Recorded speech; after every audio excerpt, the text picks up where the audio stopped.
Today I would just like to spend a little time speaking about the difference between quiet and stillness. I think it's important. Ever since I've been here, I've felt a kind of way that we're not being held by quiet, but we're trying to contain it. And I don't think that's necessarily skillful. When we operate conditionally, when we operate habitually, then we try to freeze and contain and maintain the conditions of our environment. When we operate from stillness, the conditions are what we release ourselves from. And just to get a sense of where we're operating, I was teaching here several years ago, and one of the women here had lung cancer and was having a coughing attack during this sitting. And politely she got up and left, but I got up and left after her, and I said to her, caught her in the hall, and I said to her, "Don't you leave if you're leaving because you think you're creating noise in the hall. We can work with that. We can adjust to that. You stay with us. You're part of us. And for you to leave because you're creating noise is the wrong intentionality here. We need to accommodate to you, not you to us." Now, some of us have gotten locked into a particular frame of reference within the conditions of quiet, where we hold ourselves, where we can't stand the slightest buzz around us, where the coughing or the slight movement of the restless person next to us, or the outrageous fact that there would be a bird singing outside the window.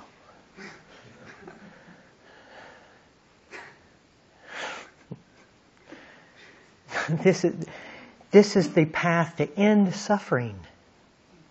This is the path to end suffering. What are we doing when we are contracted in that manner, but suffering? To ask ourselves with some sense of perspective what our practice is about when we're tight and tense because of the noises around us. When everyone feels like they have to walk on fragile ice for fear that they would break through this thin veneer of quietude because it would disturb somebody else.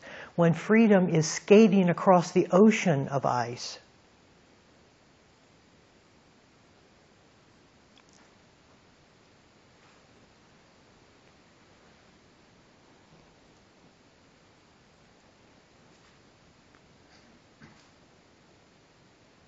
What are we doing? And is the end of suffering even consider in the equation of what we're doing?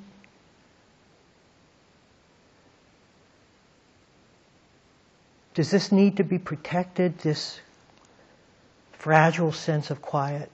For what? For what purpose? For what point? So that I can get deeply and intimately into my intricacies of the final what does all that have to do with anything? When in doing so, we are creating more tension within ourselves.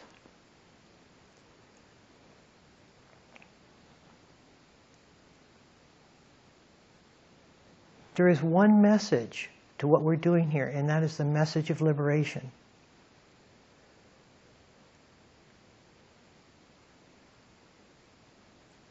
And to bring ourselves squarely in line with that. And to keep checking out that message in relationship to the tension we're holding. And as we release more and more the need to protect the conditions that define our practice, we release into the stillness that holds our practice. That stillness is unshakable. That stillness is not a conditioned basis. That stillness does not need to be protected. That stillness we can relax into, regardless of the situation or the noise or the content around us.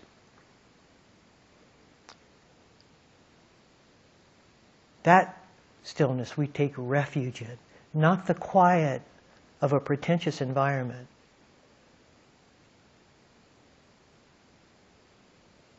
That's the stillness that ends suffering.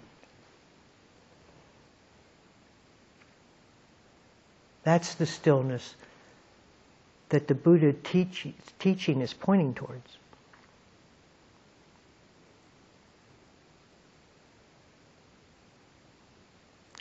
So let's not collude with each other to protect something that isn't worth protecting here. Of course we want to be quiet because it helps the very direction of our seeing, of our willingness to look and to examine, to keep us from being distracted away from that sense of examination and direct attention.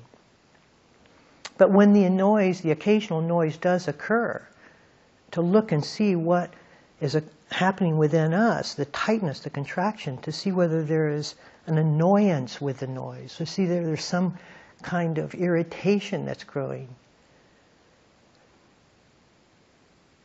To look at that, because that's the point now that our attention is supposed to see. It's not supposed to see beyond that to something more subtly nuanced. Forget the frustration. You don't understand what I'm looking at, the intricacies, the intimacies, the slight, Meanwhile, the annoyance, which is the real lesson at hand, is being completely ignored.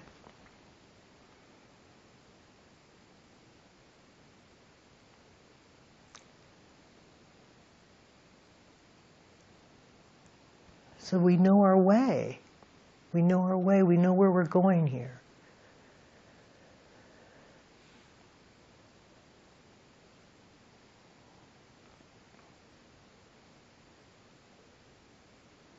And through that, we help each other out. We help each other out because we consent to their being a human being and rustling once in a while and sneezing and coughing when they have lung cancer.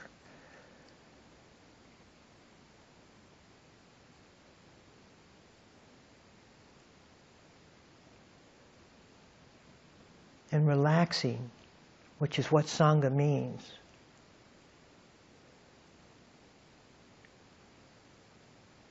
And all of that held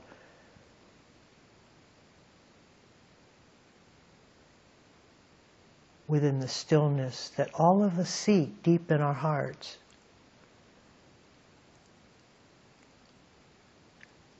And to finally rest.